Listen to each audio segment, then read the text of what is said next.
and resources that I'll provide to parents, guardians, anyone working with our youth. In addition to that, I really want this to be a fluid conversation. So what do I mean by that? If you have questions, if you have comments, please don't hesitate to leave them in the comment section. I will be sure to keep track of time so that I can answer as many questions as possible. Even when we are no longer live, I can go back and respond to the comments as well. So what is mental illness? When I am providing this description, this is mental illness as a whole. So including all races, all genders, this is as a whole. Mental illness is a condition that affects a person's thinking, behaviors, mood, or the way they feel. So what does that mean?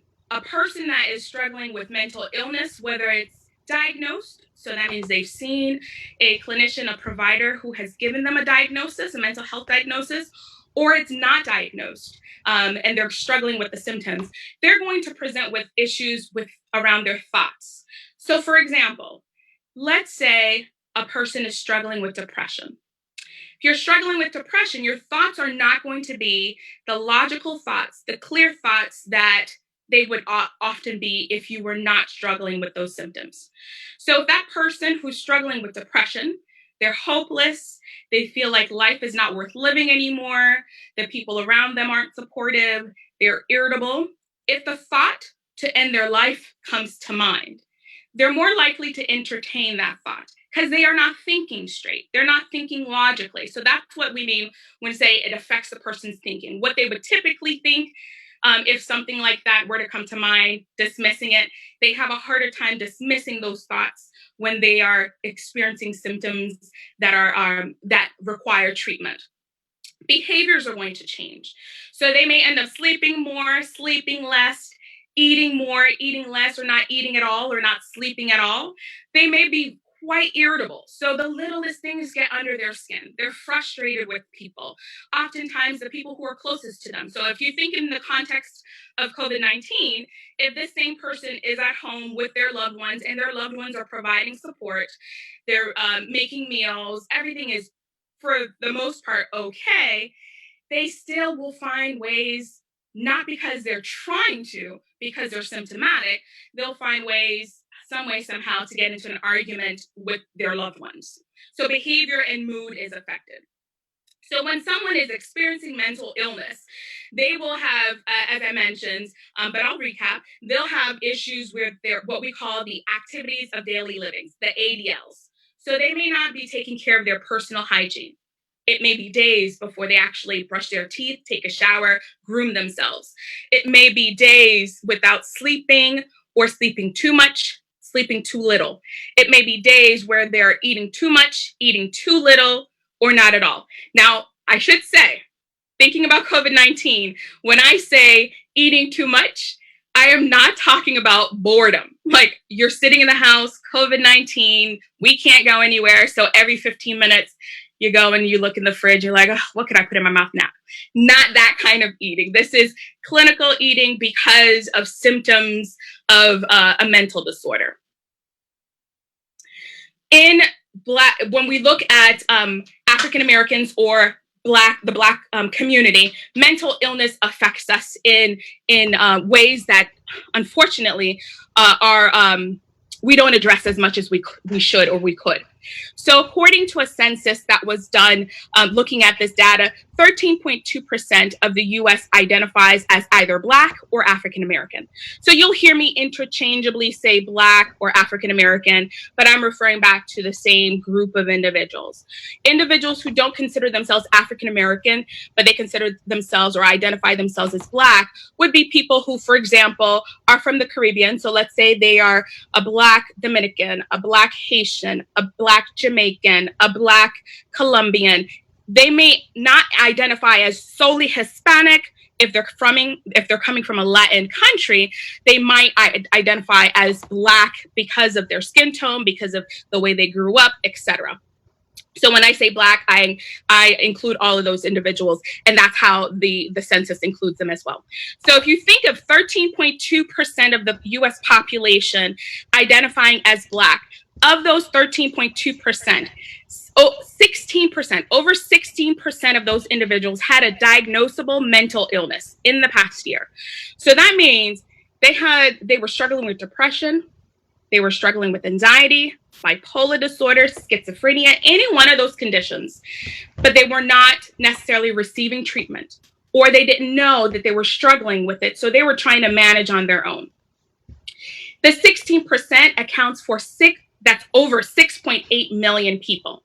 So in context, that is the city of Chicago, Houston, Texas, and Philadelphia combined. That's a lot of people. Imagine 6.8 million Black people struggling with mental illness or something that they could receive treatment for under the umbrella of mental diseases or mental illness, but they're not receiving treatment for a number of reasons. We know some of the reasons are because of, unfortunately, fear of the medical system, because of what has happened in the past.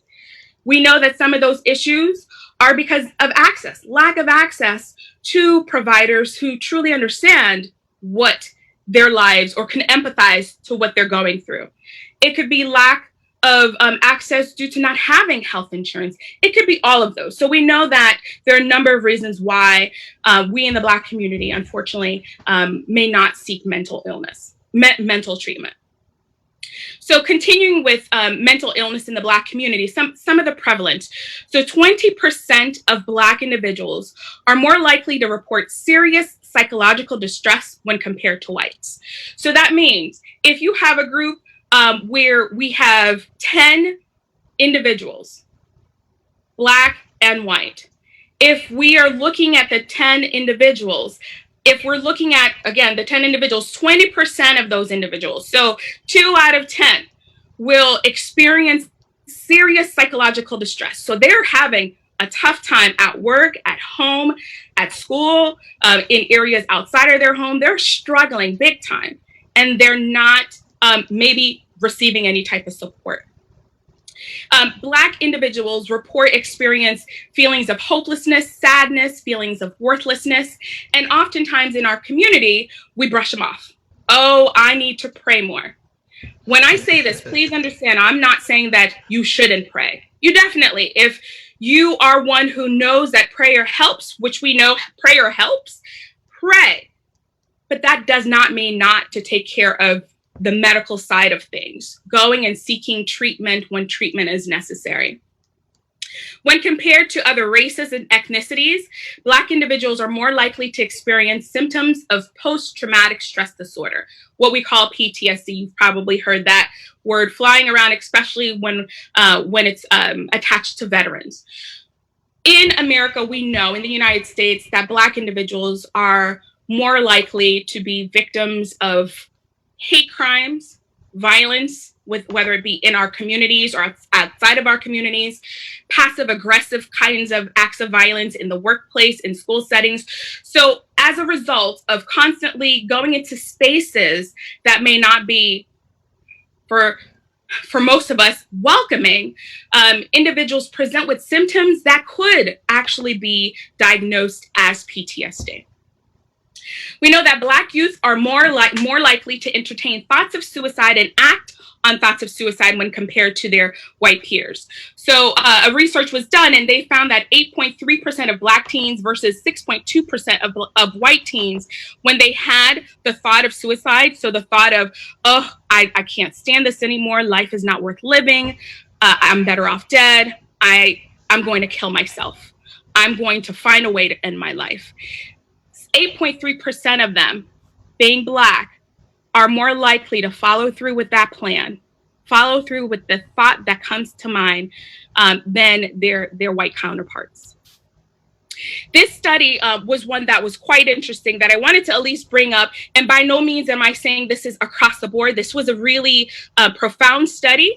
And I bring it up because in my practice, what I often see is that I have individuals, whether they're young or young at heart, they come in and they say, Dr. P, I don't want to be on meds. Or Dr. P, these are the meds that I'm on. I am not a medical professional. So the medical professional would be the psychiatrist or the physician that's prescribing medications. The clinical side, at least in the state of Pennsylvania at this moment, clinicians aren't allowed to prescribe medication. So I'm taking the clinical route here as the behavioral health professional expert. When individuals come to my office or come to other offices and they say that they've been given medications and the medications aren't working. This study spoke to some of this, where it looked at a multi-state treatment of children who had ADHD, which you've probably heard.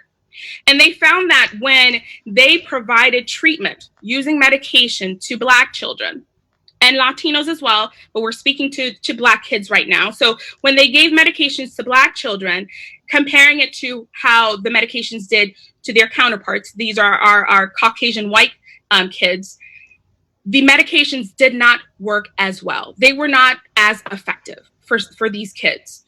And so they found that they needed to do more as it relates to maybe changing medications, adding more medications, making adjustments to those medications, plus introduce therapy so that these kids did better.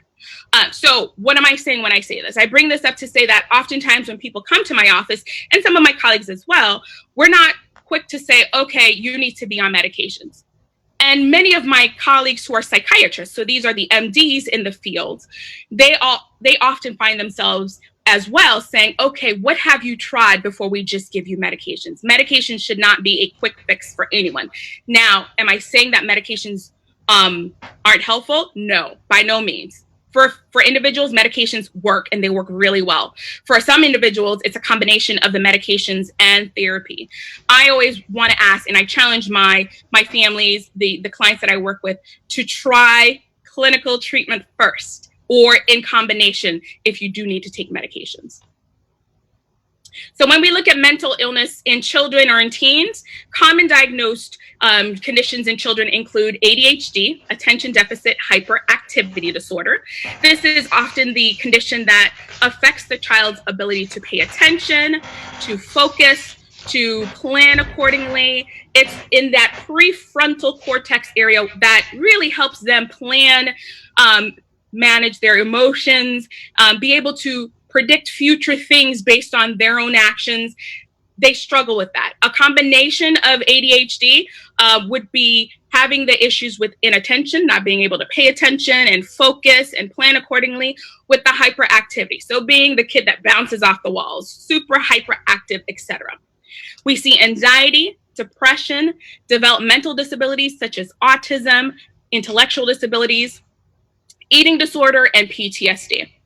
Symptoms of mental illness in children differ from those of adults. So let's take depression, for example. In a typical situation where an adult is experiencing symptoms of depression, you may see changes in their mood, you may see changes in appetite, you may see changes in sleep.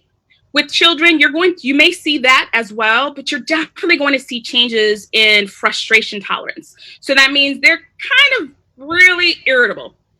Every little thing seems to get under their skin. They have outbursts of aggression for some of them. So you may think that these are issues because, you're going through puberty. He's a teenager, she's a teenager, it's the social issues that are going on. It could very well be part of their typical development, but you don't want to dismiss it and say that it's just that. It could be that they're struggling with symptoms of depression. So having a thorough evaluation, a holistic view of what's going on with that kid is recommended. So that means the provider, the clinician who's providing treatment, is asking you questions, asking the child questions, working with anyone else who provides support, conducting an evaluation to truly get a good picture as much as possible as to what's going on with this child. So in kids, you may see acts of aggression, behavioral expressions of the problems well before they're able to say it. So kids will show you that there's something wrong before they can actually tell you that there's something wrong. So showing you, yelling, screaming, not eating, getting kicked out of classes, being really argumentative, all of that, they will show you those things before they even themselves are able to put into words, if they're able to recognize that they're struggling, to put into words that there's something going on. Continuing on with mental illness in children, these numbers are staggering. So 1 in 6 U.S. aged children between the ages of 6 and 17 experience a mental disorder each year. Think about that. let's say you are a family who has been blessed with 6 kids. So according to this stat, it's saying that out of your 6 babies, out of your 6 little people, one of them will end up with a mental health diagnosis. And by no means am I saying that having a mental health diagnosis or mental illness is the end of the life for that person. Not at all. Recovery is an ongoing process. Individuals do well when they are partnered with people, clinicians who are supportive. They have insight into what's going on, where to seek treatment, and so on and so on. But just to put that in perspective, again, if you are a parent who has 6 kids, or let's say if you are a teacher, an educator, and you have a smaller classroom, that is suggesting that out of the 6 kids in your classroom, at least one will end up with a mental illness or be treated for a mental health disorder. An estimated 15 million of our young people in the nation currently carry a mental health disorder. That's a whole lot. When you think of kids, you think of young people who are having fun, they're enjoying life, they're going to school. School, for the most part, is their full-time job. They are meeting with friends, they're going on play dates, they are living. So to think about 15 million young people struggling, oftentimes in silence, with a mental disorder that could be treated or untreated, that's definitely alarming. It's concerning. 50% of all lifetime mental illness begins by the age of 14. Think about that. By the age of 14, 50% of all lifetime mental illness. So that means by the age of 14, half of the kiddos in our country will be struggling with some kind of mental illness, and they'll end up carrying a diagnosis. So when we look at pediatric mental illness in the African American community, or the Black, and looking at Black kids, a study that was posted out by SAMHSA, the government, found that since 1993, the rates for suicide within our Black communities have increased significantly. So I know that just words on the street, essentially, for lack of a better word, I used to hear people say, "Oh, Black people don't kill themselves. Black people ain't worried about that. Our kids aren't trying to kill themselves. That's some white people stuff." That's not the case. Our Black children are thinking about killing themselves, especially when they're faced with stressors at school that they feel like they have no say, no control, no support. It becomes really overwhelming for them. Now, add that to them going to returning home to maybe parents who don't understand mental illness, who are struggling with their own mental illness, who may not be supportive for whatever reason. Any of those situations, that even increases the symptoms for that child even more so. There was a 5-year retrospective multi-institutional study. So that means this study was done not only at one location. They looked at more than several, but many locations throughout the United States. And they found from 2012 to 2016, and they found when they were looking at emergency room visits, out of over 290,000 pediatric emergency room visits, 20% of them were of children of color, Black kids, who actually carried mental health needs. So that means these kids, out of 200,000 plus, 58,000 of them, when they were seen for maybe a broken toe, they were seen for a tummy ache, they were seen for chronic headaches, whatever it is that they went to the emergency room for, the clinicians in the emergency room who evaluated them, so the pediatrician, the nurse, whoever saw them, actually found that they were struggling with a mental health need. So it could be that they were struggling with depression, anxiety, you name it. When we look at Black children, when compared to their counterparts, they're more likely to carry a mental health diagnosis. So that's 78.4 for every 100,000 in the population. That should be concerning to you, especially if you have children, you work with our community, or you aspire to work with our community. Understanding what the needs are now truly, hopefully, will equip you with the knowledge you need to know, so when you are in the field providing services, you don't think that this child is the only token child struggling with mental illness. So I'm showing you this graph for a reason.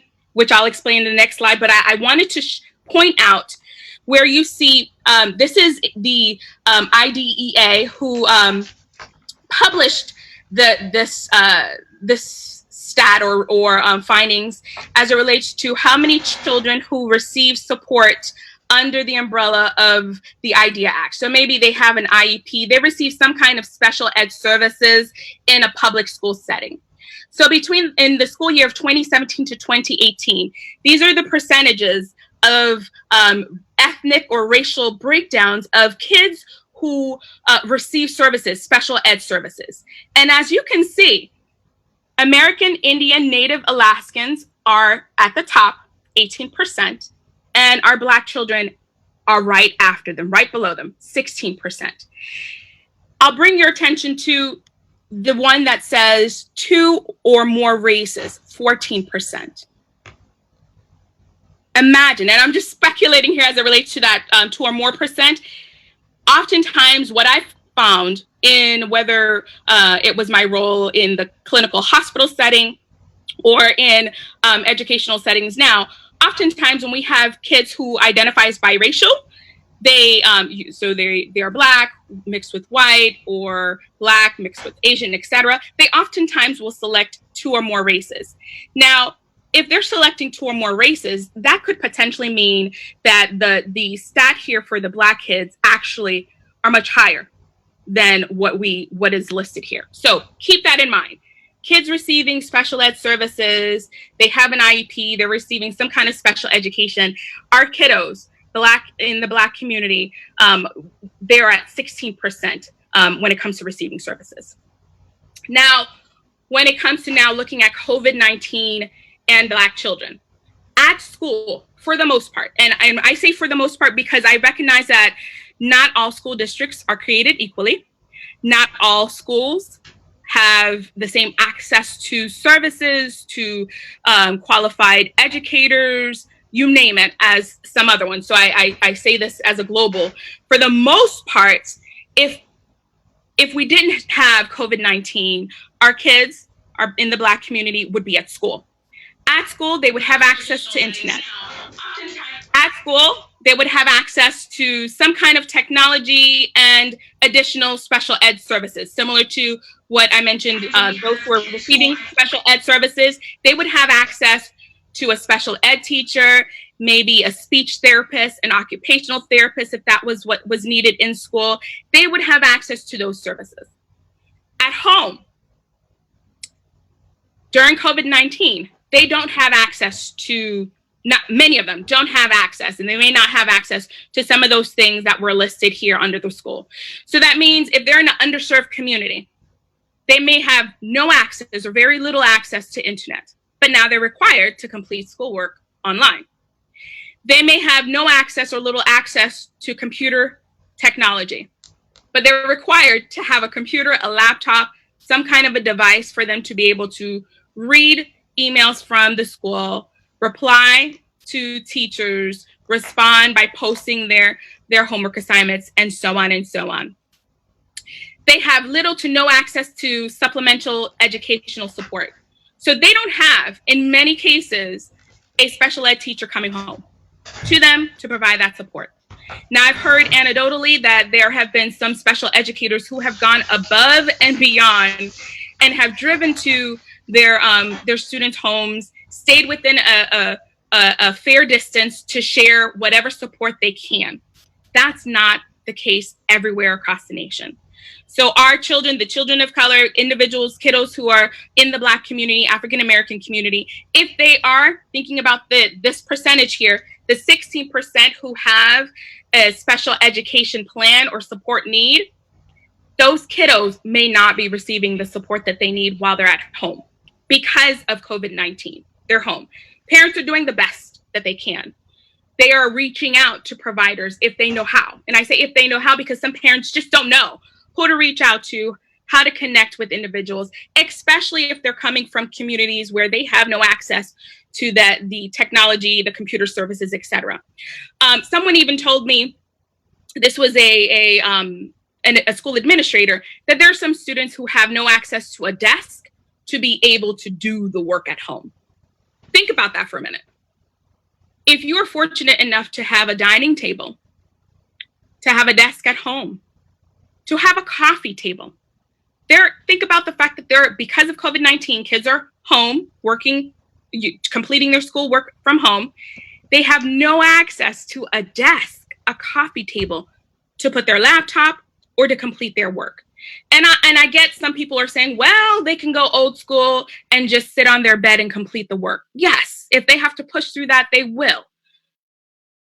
But we are now in 2020. That should not be the case. So that, again, speaks to communities that are underserved, not receiving adequate resources and supports that they need. So this brings us to, what do you do? So we know that children, Black children, struggle with mental illness, oftentimes spoken, unspoken. They are more likely than their white counterparts to entertain thoughts of suicide and, unfortunately, even attempt the suicide. We know that oftentimes they will receive medications. Sometimes the medications are effective, sometimes they are not as effective, and so they need even more services to be able to address. What can you do as a parent, as a guardian, as a youth leader to provide support? Well, first you have to be educated on how the brain works. So I thought it would be easiest to provide you with some information via this screen that you're seeing here, and then go into a video and provide even more detail from there. So on your left, you see the brain. So the brain has an upstairs part. So if I were to put my fist up, just like in this image, this would be, for example, the brain. When it's closed, that's the whole brain. So you see the brain, the upstairs brain, the prefrontal cortex, the front part of your brain, is the part that controls thinking, problem solving, helping that child control their body. And I say child when it comes to this, but it truly is everyone. This is what happens to everyone. So keeping that child, giving that child the ability to control their body, so not being as impulsive, etc. Helping that child understand what it means to, or try to imagine what it means to go through a struggle that they're not experiencing, but maybe a friend's experiencing. So empathy, seeing, walking in the shoes of someone else as much as possible, imagining that, and being able to play. That's great. The downstairs brain, so that where your thumb is here, is where it controls the amygdala, it controls our breathing. So you don't have to worry about breathing. It does that automatically. If we had to think about breathing every single time, we'd be in trouble. We'd have to say, okay, breathe right now. Tamara, breathe right now. I'd be in trouble because obviously I've been talking for some time now and you've not heard me say to myself, other than that example, to breathe. So that happens automatically. Then we have the fight or flight. These are hardcore programs. We're born that way. It keeps us protected from situations that could be potentially dangerous. So you probably have heard people say, oh, she flipped her lid. Oh, he flipped his lid. So the brain, when it's closed like this, all of those things, the upstairs brain is able to control the body control, empathy, playing, breathing. It controls all of that. But once the person is triggered by, it could be anything that they have no sense of control to be able to control, their lid is flipped. So only the downstairs brain, only the things that are automatic survival techniques are what is in play. So breathing, fight or flight. And so, for example, if that child thinks they're in danger, that automatic flipping of the brain, if they don't have the skills to help them, is going to bring them to a point where they're trying to figure out, should they fight their way out of the problem? Should they run their way out of the problem? Or should they just freeze because they're so scared they don't know what to do?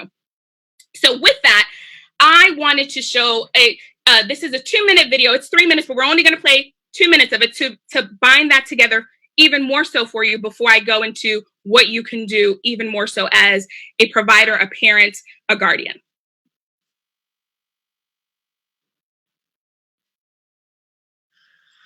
Hold your hand up like this, fold your thumb in, close your fingers down. This is a model of your brain. So the eyes, if there's a head here, they'd be looking out the front this way. This is the outside of that brain, that wrinkly part you see when you see a brain. And at the very front, right behind your forehead here, the smart part, the prefrontal cortex. It makes the decisions. Now, inside, you can't see it, but we're going to open it up like this, and we're going to see the thumb area and down here in the palm.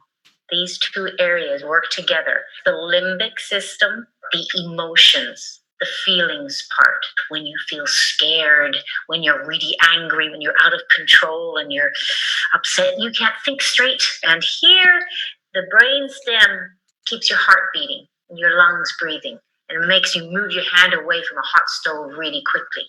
These two areas working together saves your life from a tiger. It sends out a warning signal, danger, danger, and our heart beats. We breathe fast and shallow. Our muscles tense so that we can run or we can fight and save our lives. Which is very handy if a tiger is chasing you. Not so handy if you're sitting in a classroom. Now what happens? The alarm will go off, and they're false alarms.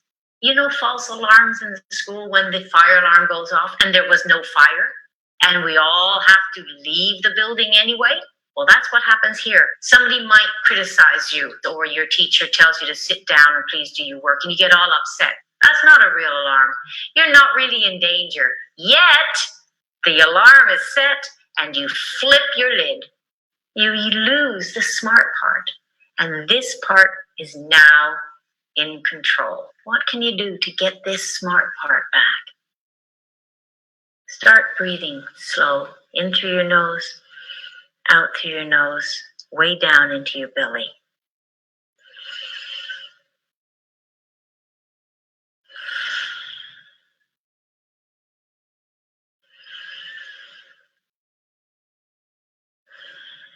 Let your shoulders go. Relax, relax. Relax your body and breathe. This will trick this part. Look what's happening.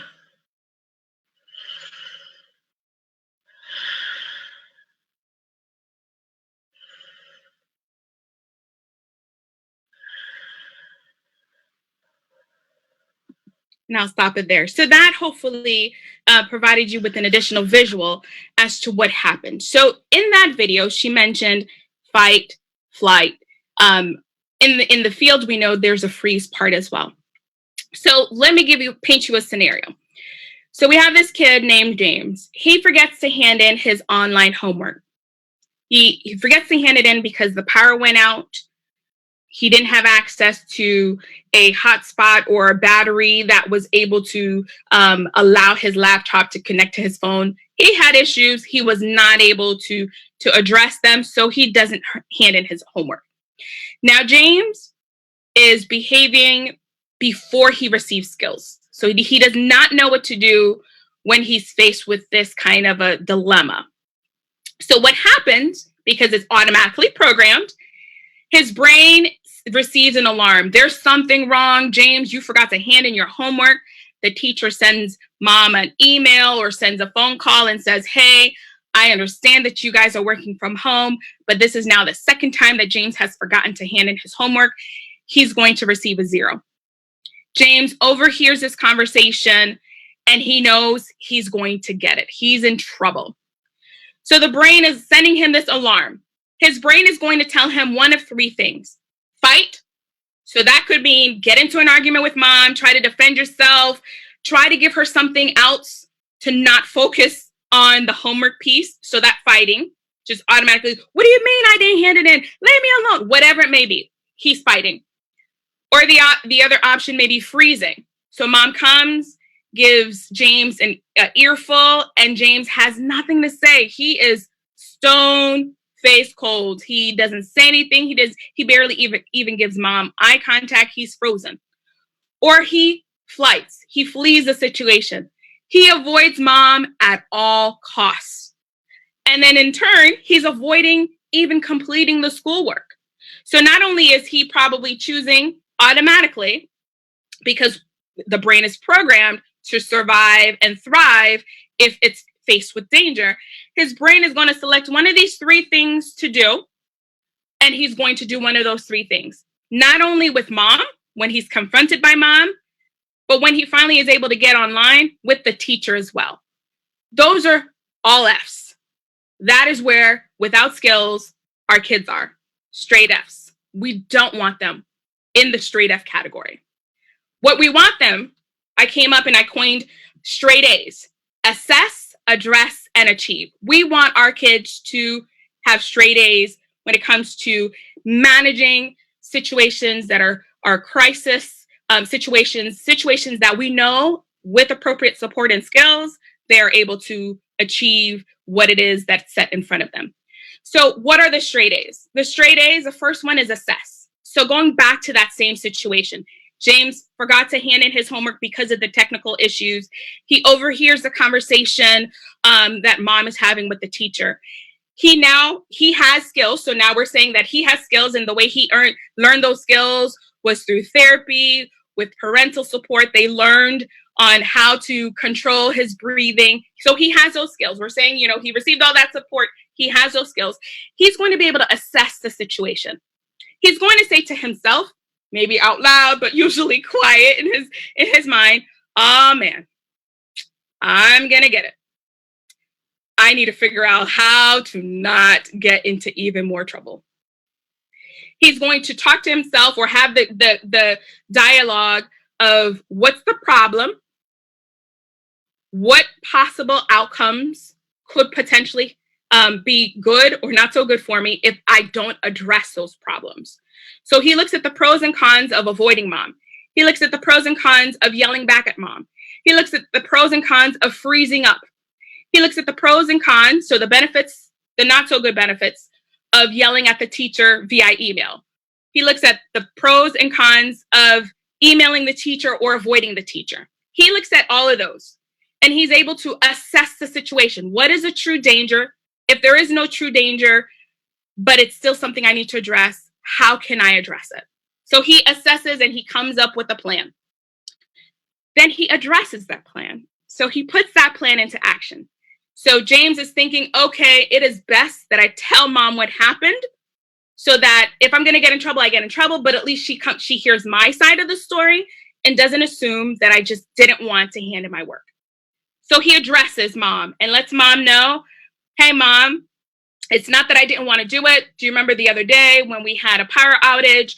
The computer wasn't working. The internet wasn't working. I didn't do my assignment because of that. And I completely forgot the next day.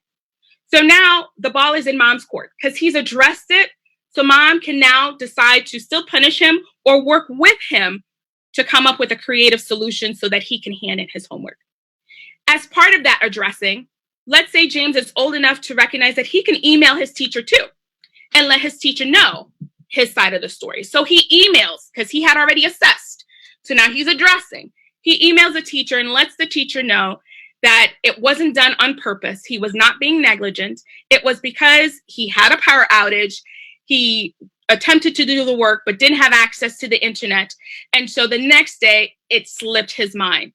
Again, the ball now is in the teacher's court, similar to mom's court. The teacher now can say, okay, James, here's an opportunity to make it up, or no.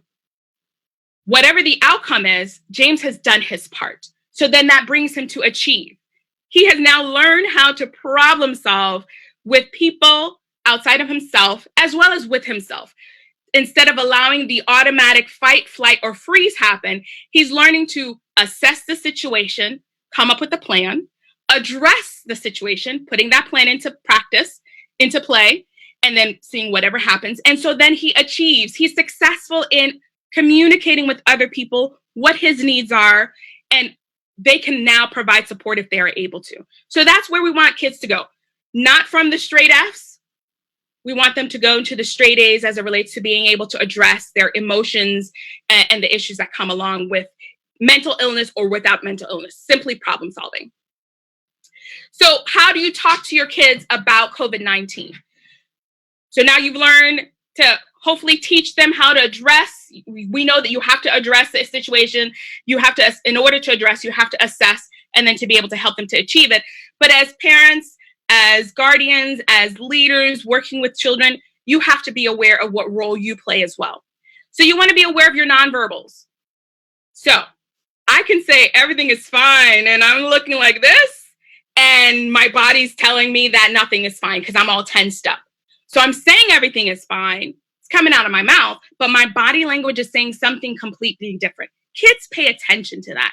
They're in tune to your nonverbals. So you want to stay calm as much as possible and provide reassurance. You let them know things will be okay. I have put things into place to make sure that we have food. Even if we don't have food because I've lost my job, I have resources to be able to go and get some food somewhere else. Now, obviously, you're not going to have that type of conversation with every child. Every age has different conversations that you can have with them. So you probably could have that conversation with a young adult, a teenager, etc., and then with a little person, a younger kiddo, formulate it in a way that helps them understand that you are saying that things will be okay. You will take care of them. You are here to provide support. You want to set time aside to both listen and talk to your child about their thoughts and their feelings. For some people, they feel uncomfortable, and I get it. They can feel uncomfortable having a one-to-one conversation about thoughts and emotions. Like, I've heard, oh, that's so icky, Dr. P. Why would I want to talk to anybody about that? I get it. Well, find a way that works best for you. Maybe it's having a conversation with your child as you both cook, as you do some yard work, as you're playing. I will tell you, kids will tell you a lot more when they're engaged in a game activity, something that's not directly, something that they're not directly focusing on as it relates to whatever it is that's bothering them. They will share more information while they're playing than when they're not. So you want to make sure you set time aside to have conversations with the child. Avoid the blame game. I'm just going to say, when it comes to avoid the blame games, we cannot look to outsiders, the media, people in power, to say, oh, it's their fault. You have to remind children that, you know what, whatever we can take ownership of, I made the mistake. But not pointing fingers. That opens up doors for unfortunately acts of violence towards other communities, acts of discrimination toward other communities. So you want to avoid the blame game. You let that child know, well, if they say, well, I heard that it's the Chinese people's fault. No, we're not saying it's the Chinese people's fault. There are viruses and illnesses that come out all the time. And our job, maybe not my job, it's the job of the scientists, the job of the researchers, etc., is to find out what causes those issues and what best way to address them. So don't fall into the trap of blaming a different nationality, a different culture, etc. Limit access to news, TV, internet, radio, friends, you name it. Children we know that since COVID-19, they've been spending more time on social media, screen time in general. And so with that, imagine you as an adult, when you're bombarded with all this news that has been toxic, not helpful, it can be really depressing. It can be scary. You can feel melancholy. Like, it doesn't feel great. So now imagine putting all those burdens onto a young person. That's even more of an issue. On top of the fact that they're working at home to work on schoolwork, when they're used to seeing their friends, having extracurricular activities with friends, etc. That is not what we want them to experience. So you want to make sure you limit access to the news. If you're going to watch it maybe once a day, if it's something that you know is not going to be the brightest news, maybe not have them in the room while you watch. And you can recap when you have that one-to-one conversation time with them. You recap what's going on to the degree that they're able to tolerate. You want to, as much as possible, maintain a realistic schedule. I giggle because sometimes myself, I don't maintain a realistic schedule. I work from home now, so I either am providing therapy via telemental health, or I am teaching my students, both graduate and undergraduate students, online via Zoom calls. And sometimes I find myself at 1 a.m, 2 a.m, replying to emails. And I have to remind myself, like, nope, this is not your office hours. Go to bed. Go and do something for you. Try as much as possible to maintain a realistic schedule, a daily routine, especially for children. If you can remember, if they were at school, they would have a routine that they would need to follow Monday through Friday. They're waking up at a certain time, getting their meals, taking a shower, whatever it is their morning routine would be before they get out the house. you want to try to stick as close as possible to that. Now, I'm not by any means saying if your child used to wake up at 5 a.m., you need to wake them up at 5 a.m. No, don't mean at all. I am not saying that, especially if you have tons of little ones at home. If you've got 2 or 3 kids in grade school, getting them up at 5 a.m., yeah, don't do that. But you want to make sure that they have a schedule that they know that they're going to follow. So if they know that they have to be up by 9 a.m. to have breakfast, so you let them sleep in, they have breakfast, and then take care of their ADLs, their hygiene, and then by 10 a.m. they start schoolwork, then make sure that that is something that's consistent Monday through Friday so they know what to expect Monday through Friday. Don't sugarcoat. Provide honest and accurate information. Kids know when you lie to them. And if you are a good liar, I'm sorry that you're a great liar, but if you're a good liar, over time, they're going to pick up the holes in your story. The last thing you want is for a young person to not believe you, not put trust in you. It goes back to the reassurance piece. So if they are not able to trust you, it's hard for you to provide them reassurance because they know that you're lying to them. So you want to make sure as much as possible that you don't sugarcoat, you provide honest information that's accurate information at the age that's appropriate for them. You want to promote and teach proper hand hygiene. I know you've been bombarded with that information, but I can't stress it out enough. Making sure proper hand hygiene happens, whether it's washing after they touch the doorknob if they went outside, or making sure that they're sneezing and coughing into their elbow, or using a tissue and washing their hands afterwards, is promoting ways to prevent as much as possible COVID-19 from affecting them as well as the loved ones that they have at home. And then last but not least, you want to practice what you preach. If you were telling your young person, don't worry, but they hear you on the phone with Aunt Jane spazzing out, guess what they're going to do?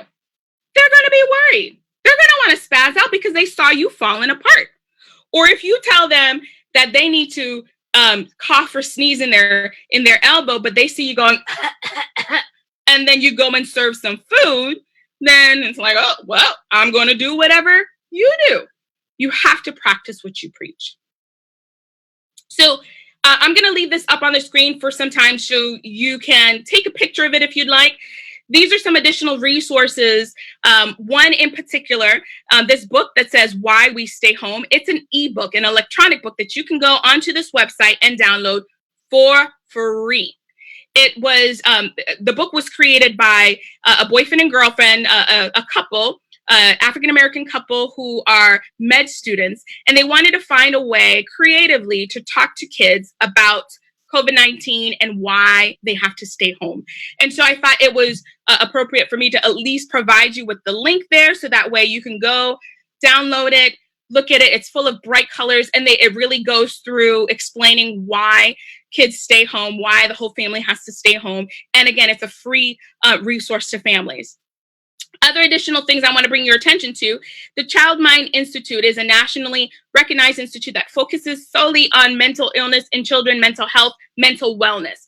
So with mental illness, you have also mental wellness. So mental wellness in the sense of whether you have a diagnosable condition or not, you always want as much as possibly to be mentally well, to be fit.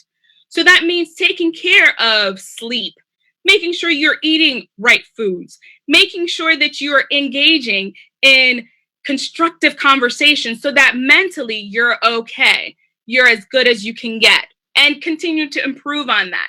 Making sure that you're not staying in relationships or environments that are really toxic. So it goes through mental information for families and providers who work with children, along with the American Psychological Association, the Mayo Clinic, and Centers for Disease Control and Prevention. There are additional links that you can click on, and they provide specific information on how to support young people during the COVID-19 crisis.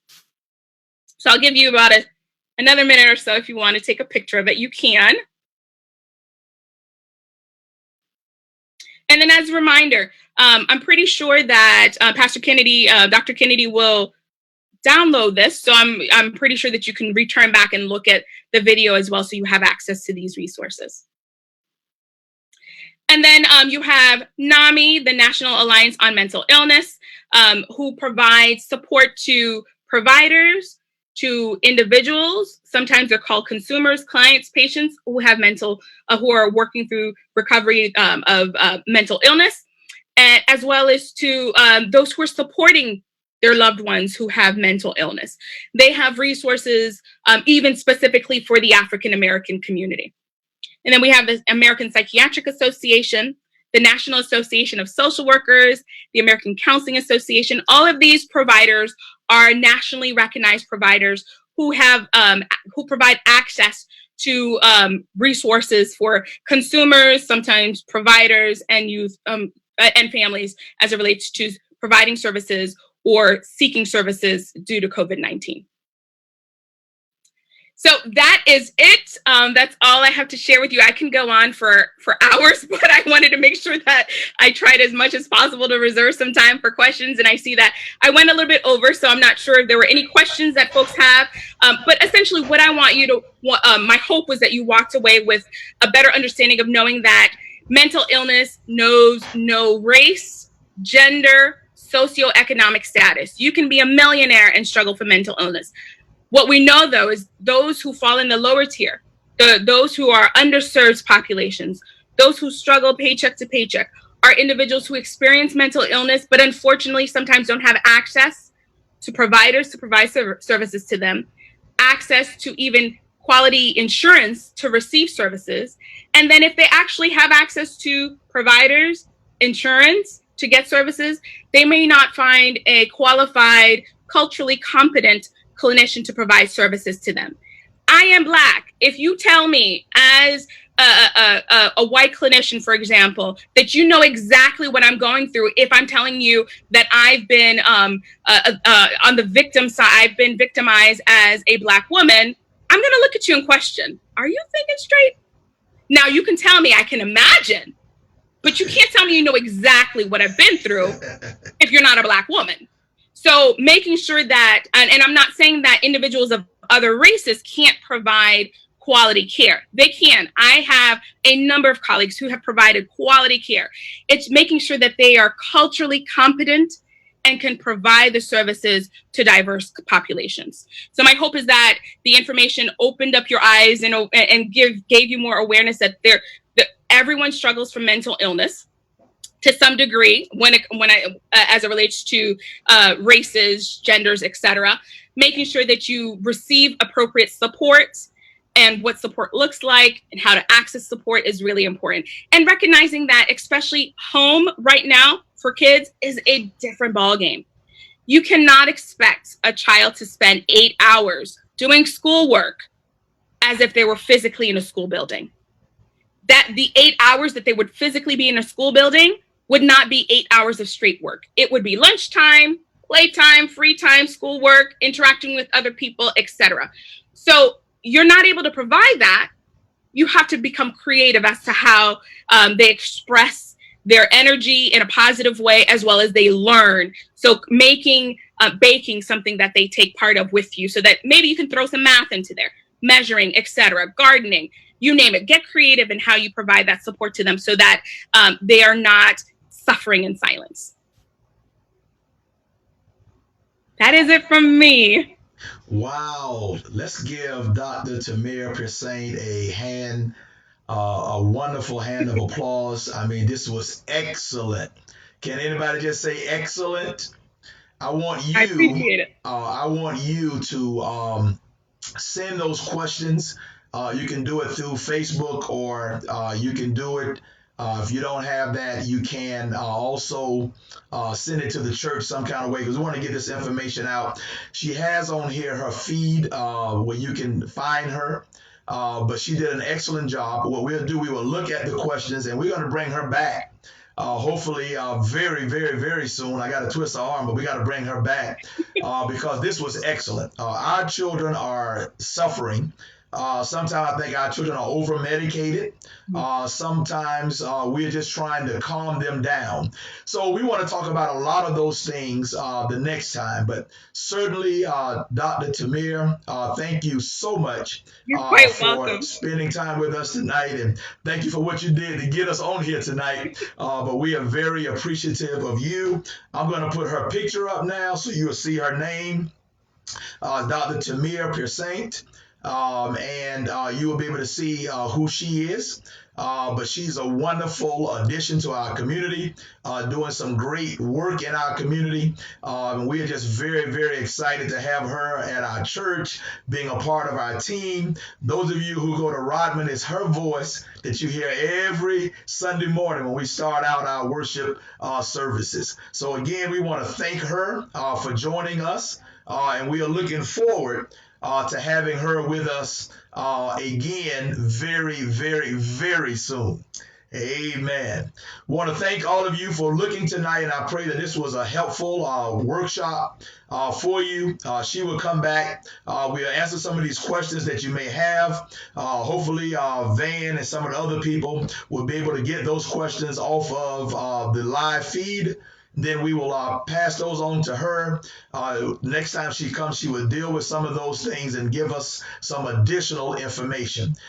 This is very, very exciting. Our children, a lot of times we forget about them and how they really feel about it, wearing masks and seeing people in these kinds of ways. So thank you so much. And also, when those children who don't have the access to the various things, truth of the matter is, many of them will be out of school for about 4 or 5 months, including the summer, and some of them, unfortunately, are going to be left behind. So we got to do everything that we can as a community to try to help these young people so that they will not be behind.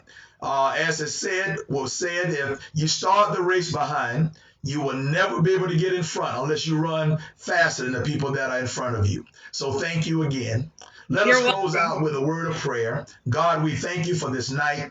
We thank you for Dr. Piersaint, and thank you for everyone on this call. And I pray that something was said tonight to inspire them to get better and stronger. And Lord, help us to realize, God, that mental illness is not something to be ashamed of, but let's get the help that we need so that we can make a difference in the lives and live our purposeful life that you created us to have. Now, God, we thank